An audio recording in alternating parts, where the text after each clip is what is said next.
some amount of inflammation around the nerve. That is, inflammation is nothing but some sort of swelling.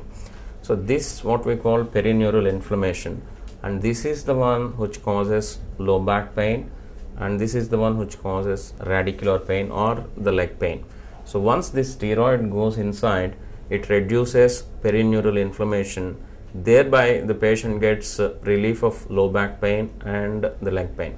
This is the most commonly used injection treatment for degenerative disc disease. The second one is what we call selective nerve root injection. Say for example, if the patient has a degenerative disc disease of L4, L5, and what we do, and he has compression on the right nerve at L4, L5, right, the pain coming to the right leg. So what we do is we deposit the drug exactly close to the origin of that nerve at L4, L5. That what we call selective nerve root injection. So this is the second type of injection which we use.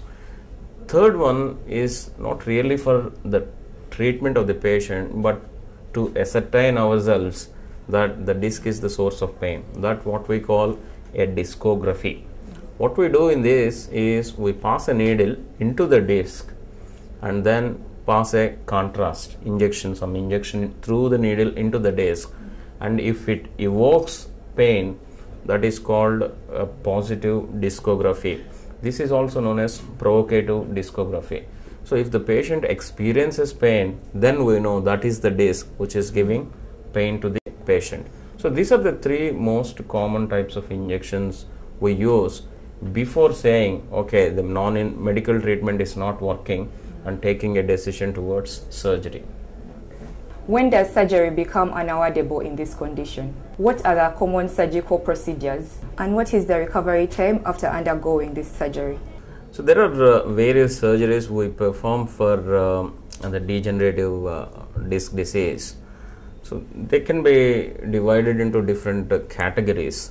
The most common surgery we perform is called a fusion operation. That is one. The second one, what we do is known as total disc replacement. And the third one is a dynamic stabilization.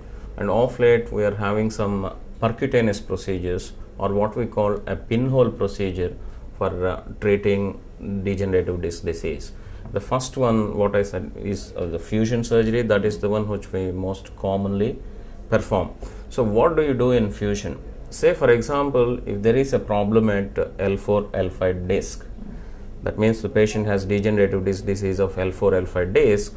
So what we do is in fusion, so we fuse these two bones, L4 and L5.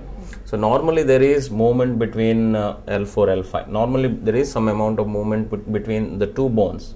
So by performing this fusion, so we are kind of blocking the movement between L4 and L5. So that is in brief about fusion surgery. But there are ways of performing fusion, but in principle we block the movement between L4 and L5.